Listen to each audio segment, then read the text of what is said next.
Rojdestvo bayrami va milodiya yangi yilni tabriklashga bo'lamdi. Savol: Assalomu alaykum. Nurg'unlagan musulmonlar, hatto ularning rahbarlari xristianlarning Rojdestvo va milodiya yangi yil bayramlarini qutlash va tabriklash faoliyatlariga qatnashadigan, hatto o'zlarini alohida qutlaydigan faoliyat o'tkazadigan bo'lib ketdi. Buning hukmi nima? Bu bayramlarda hadiya taqdim qilish, daraxt bilan uylarni zinnatlash va xristianlarni tabriklashchi. Javob: Va alaykum assalom va rahmatullohi va barakatuhu. Barliq hamd sanolar Janobi Allohga bo'lsin. Durud va salomlar payg'ambarimizga, u zotning oila tavobatlariga, ashablariga va u zotga toki qiyomatgacha ergashganlarga bo'lsin.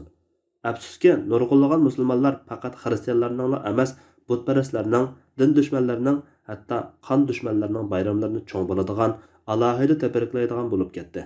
Temamizga aloqador holda Rojdestvoni tabriklashning hukmini bayon qilishdan avval oldi bilan bu kimning tug'ilgan kuni, biz nimani tabriklaymiz bir qarab o'taylik. Rojdestvo Xristos, xristianlarning bir qismining e'tiqodida Rabbning tavalludi, ya'ni bir qismining e'tiqodida Rabbning o'g'lining, ya'ni Hazrati Isa Masih alayhissalomning tavalludini xotirlash bayrami. Hozirgi xristianlarning odati bo'yicha katoliklar 24-dekabr kuni kechasidan boshlab 25-kunduzi bayram qilsa, ba'zi ortodokslar 6-yanvar kuni kechasidan boshlab 7-kunduzi tabriklashadi. Rojdestvo bayrami ya koni ahdda yoki yangi ahdda tilga ilinmaganidek, Hazrati Isa alayhissalomning tavallud kunimi tilga ilinmagan. Xristianlar u kunni aniq bekitilmayla qolmay, balki oy va yilni aniq bekitilmagan. Hatto ularning injillarida Hazrati Isa alayhissalomning qachon tug'ilganligi haqida bir-biriga zid mazmunlar bordir. Ya'ni Matta injiliga qarab milodiyadan burungi 4-yili, ya'ni Herodes vafot bo'lgan yili deyishi mumkin.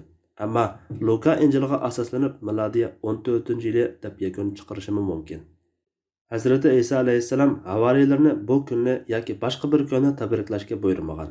Havoriylarning tabriklaganligi ham naql qilinmagan. Faqatla milodiya 325-yili Nikea iznik qurultiyda 25-dekabr tavallud kuni bekitilgan. Tadqiqotlardan ayon bo'lishicha 25-dekabr aslida xristianlikdan ilgari butparastlarning bayrami bo'lib, qadimiy rumliqlarda maxsus quyosh tanrisi Sol Invictusga cho'qinish bayrami edi. Xristianlar Hazrati Isa Masih alayhissalomning tavallud kunini aniq bilolmagachga, yana Isa Masih alayhissalom ularning e'tiqodida yangi ahdning quyoshi, jahonning nuri deb qaralg'achqa, ular Sol Invictus bayramini Isa Masih alayhissalom tavalludini xotirlash uchun bekitgan.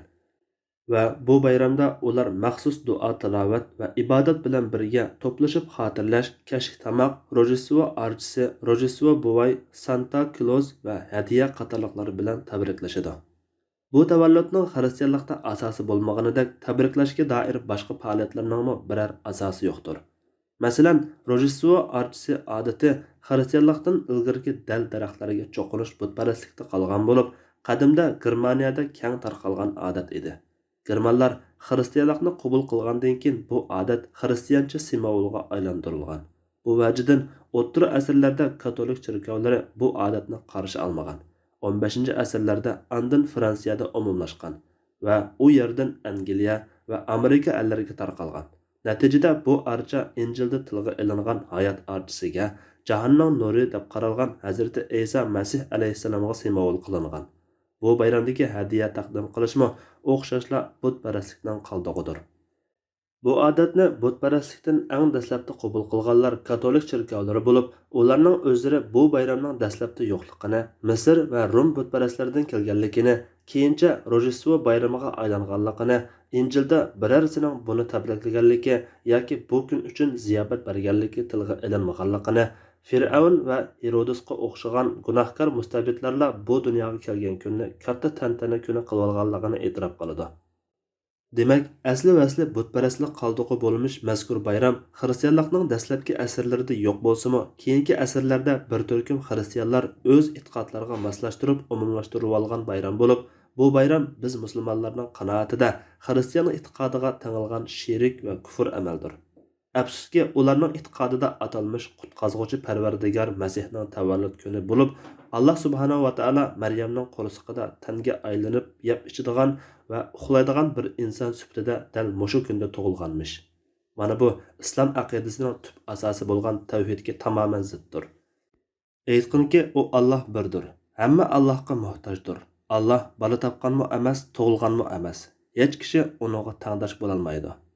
Ixlos surasi. Hadis qudusida Alloh taolo aytadiki, Adam bolasi meni tilladi.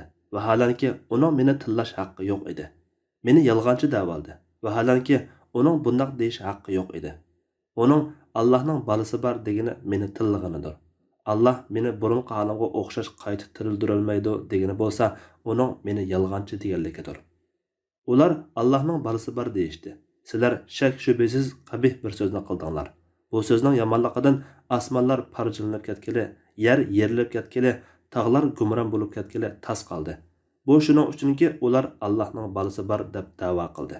Bolasi bo'lish Allohga loyiq emasdir. Osmonlarda va zaminda Allohga banda bo'lib bo'ysunmaydigan hech maxluq yo'qdir. Maryam surasi 88-oyatdan 93-oyatgacha.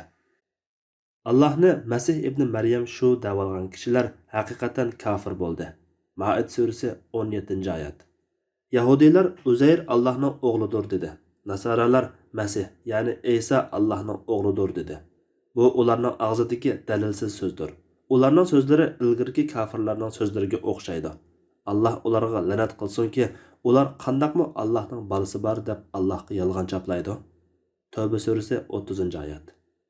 Bu va buningga o'xshash oyatlar ko'p. Demak, Qur'on Karim ahli kitob bo'lgan nasaralarning Maryam o'g'li Masihni Allohning bolasi deb da'vo qilishni nihoyat qattiq tanqidlagan va undaq deguchilarning kafir ekanligini ochiq aytgan.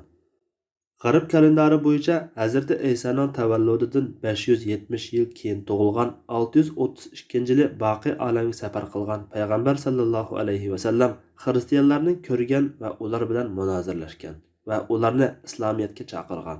Lekin atalmish Rojdestvo bayramini bir qatamda tabriklab boqmagan. Aksicha Madinaga borganda madaniliklarning burun tabriklab kelayotgan bayramlarni amaldan qoldirib, Ro'za hayit va Qurbon hayitni rasmiy bayram qilib yo'lga qo'ygan. Anas radhiyallohu anhu deydi-ki, payg'ambar sallallohu alayhi va sallam Madinaga kelganda Madina ahlining o'yin tomosha qilib tabriklaydigan 2 kuni bor edi. Payg'ambar sallallohu alayhi va sallam bu ikkisi nima kun deb so'ragan edi ular. Biz jahiliyat davrida mushu 2 kunda o'yin tomosha qilatdik dedi. Payg'ambar sallallohu alayhi va sallam Allah Taala sizlarga bu 2 kunning o'rniga bulardan yaxshi 2 hayit kunini almashtirib berdi dedi. Shunga bu xil jahiliyatga xos bayramlar yalg'u shirik e'tiqod va butparastlikni asos qiladi ekan, diniy e'tiqodga chetilmagan taqdirdami 2 hayit va jumadan boshqa bayramlarni qutlash va tabriklash o'xshashlik cheklanadi. Bundoq qutlash va tabriklashga qatnashgan musulmonlar buni darhol tashlashi, bu bayramlarga munosabatlik hadiya berish, archa bilan zinnatlash va Rojdestvo buvay qiliqlarni to'g'rash qatorliq turli faoliyat va tayyorliklardan nari turish lozim. Shundaqla bu xil shirik va xurofotga rozi bo'lganda ko'rinmaslik uchun xristian xizmatdosh, savoqdosh yoki qo'shnilarning Rojdestvo kuni ag'zaki yoki uchur shakldagi bayram tabriklariga javoban Xristos Christmas iborasini ishlatmay kunlaringiz xayrlik bo'lg'ay degandek boshqacha ibora bilan javob qaytarish kerak. Bu bizga dushmanlik qilmagan yoki biz bilan urushmaganlarga chiroyli insoniy muomala qilishga hargiz muzat kelmaydi. Chunki bu aqida e'tiqod va diniy mavqedir. Birarsiga yuz xotiri uchun aqidaga zid ish qilishga bo'lmaydi. Buningga islommi, xristianlikmi qarshi. Tabrikiga tabrik bilan javob bermaganlikdan ag'ringanlarga buni tushuntirib javob berish munosib. Bu vaqtda shunimi eskartib qo'yish foydali. Xristianlikmi o'z muridlarini boshqa dindagilarning hayit bayramlariga qatnashishini qattiq cheklaydi. Masalan, didaskaliya, elchilar ta'limotlarida musulmon, yahudi, butparast, munofiq va boshqa jimiy muxoliflarning hayit bayramlarini qutlash, tabriklash, tantanalariga qatnashish, hatto hayotini saqlab qolishga lozimliq yemak-ichmak sotib olish zaruriyati bo'lmaganida ularning faoliyat so'rovlaridan o'tib qolishmi halokat, ozg'unlik va shirik la'natga loyiq ishdir deyilgan. Milodiy 4-asrda Anatoliyadagi Lazkiya Firgiya qurultiyida xristian kishining tantana so'rovlarida usul o'ynashi joiz emas. Shanba kunini yahudiylardek dam olish kuni qilib olish joiz emas. Xristian kishi ular bilan birga hayit bayram o'tkazmaydi. Ularning hayit bayramlaridagi yemak-ichmaklaridanmi hech narsa olmaydi deb qaror ilingan. Allah eng to'g'risini bilguchidir. Fatvoda Doktor Abdul Aziz rahmatullah. Fatvolar majmuasi 3-tom.